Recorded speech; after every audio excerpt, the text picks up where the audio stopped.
Welcome back to Revolution Idol, and today we will talk about Flux.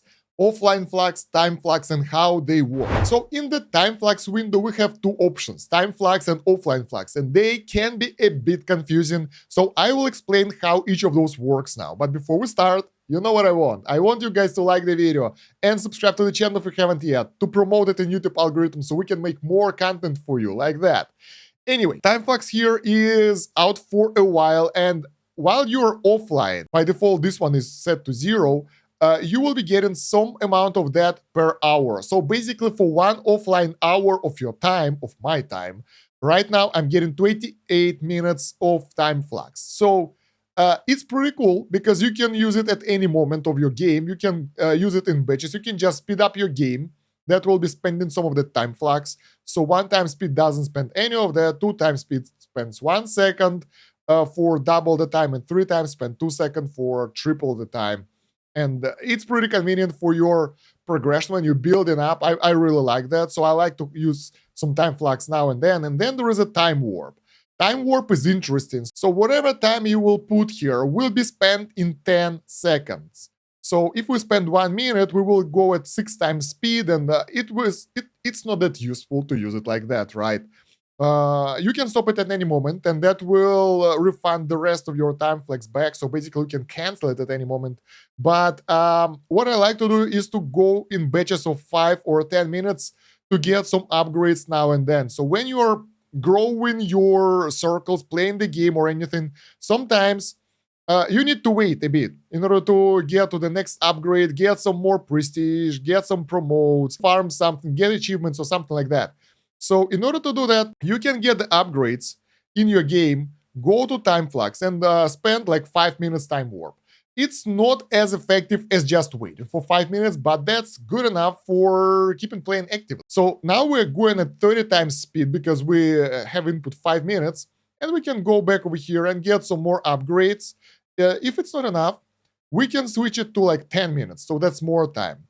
That's 60 time speed, and by doing those small batches investment of Time Flux, you can actually progress the game way easier because you will be able to get those upgrades, go for Time Flux, do another Time Warp, get more upgrades, and you will spend less real time in order to progress the game, which is pretty amazing. Also, there are some upgrades here that are using your Time Flux, actually. So it's not using your offline flux, it's using your Time Flux time. And you can use it to upgrade normal Time Flux capacity. So I have like 2 days here, and you can increase the gain. This will increase the rate that you gain that over offline time, and it's not giving you that much as well. It's pretty cool, but it's so expensive. And then now you can get more offline flux capacity. So those upgrades cost you Time Flux time. So yeah, you will need to get some offline time in order to get those boosts. Obviously, you can get Time Flux by doing the daily rewards. Also, you can get them from some achievements, and there are actually plenty of those over here. They help me out quite a lot as I play the game, but you can also buy it in the shop for the souls. I don't recommend this, guys, because it's very expensive. So 3k souls, which will give you a multiplier, most of the time will give you only 2 hours of Time Flux. So this is a very pay-to-win option. The only good thing that will be okay if you're playing offline a lot might be Time Flux gain here, because that's 5% extra, but it's not that much as well, so I'm not sure if that's a good investment. The offline flux is available when you enter the game after leaving it offline for like, I don't know, 5 minutes or so, and you can either use it straight away or enter the game if you turned off the tick to automatically use it. It's pretty cool to have some of that saved if you want like the maximum progression for longer periods of time. Overall, the problem with the offline flux that you can't use it when you want it. You can't use it partially. So if we'll use all 5 hours of our Time Flux right now, and even let's try to enter the game in the middle of that, let's see what will happen. Oh, we can. That's pretty cool. So you can cancel it at any time, and the time you've spent will be already here with all the bonuses that you will get from that. Nice. This is pretty cool. So the main benefit of offline flux that it's getting more time per hour of your offline time. I guess it makes sense. So you can actually control how much of your offline time will be distributed between time flux and offline flux. And if you put it to 0 toward offline flux, you will get 10 minutes by default. And right now with my upgrades, it's 28 minutes of normal time. The thing is, overall, it will give us 38 minutes per hour. But if we will get converted time flux to the maximum, it's 57 minutes per hour. So overall, it will give you more time per hour, and it's 47 here instead of 28. So it's basically, well, not twice, but quite a lot. And that will allow you to actually like get the most of your offline time and get that progression for yourself. The only thing I would advise you guys is to turn off automatic use on startup, this thing over here. That will allow you to use it like I did just now and use it when you need it. So you can get into the game after the night. You will have like 7 hours of offline flux saved up. I still advise you guys to get some normal time flux that you can use for your upgrades. Then go to your buffs, whatever, eternity, dilation, whatever you're doing right now. Get some upgrades here. Then do some normal time flux with a time warp of like 10 minutes.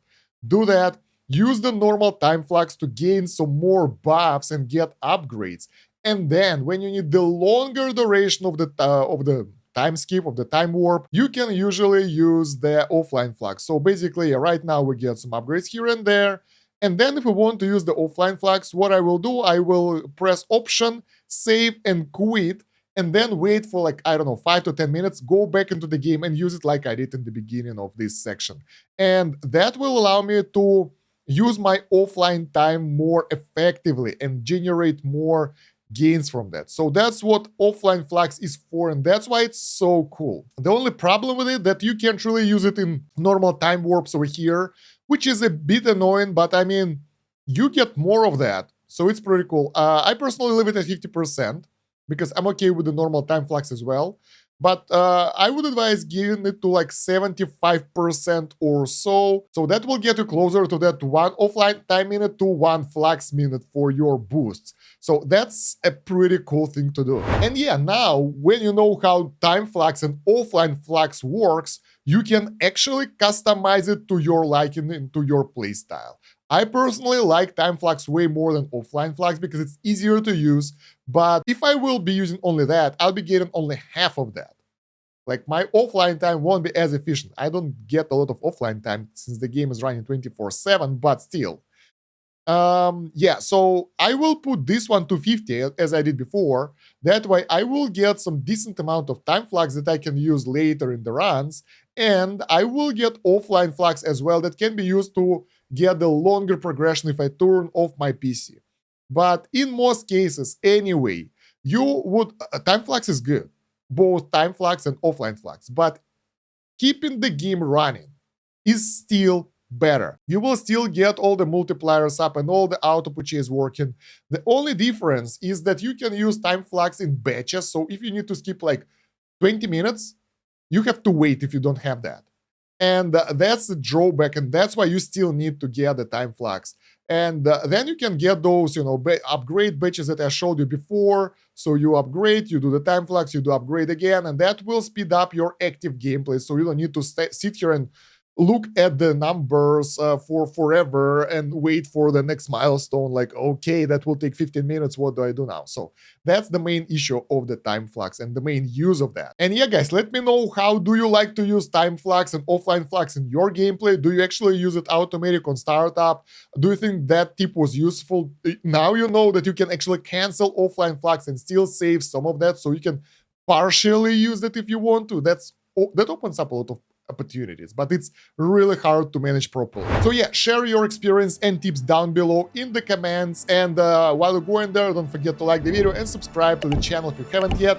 Check out the video description and the pinned comment for the links. We have the guides on Game Vault with a lot of Revolution Idle content. I have the playlist with the rest of the guides. There is a Discord which is actually revived recently, so I'm really active over there. I'm doing live streams, so you want to go to Discord and make sure that you will have those notifications on so you won't miss those and other useful stuff. And yeah, that's pretty much everything I can tell about the time flux. Thank you very much for watching. It's been Stan Kosh.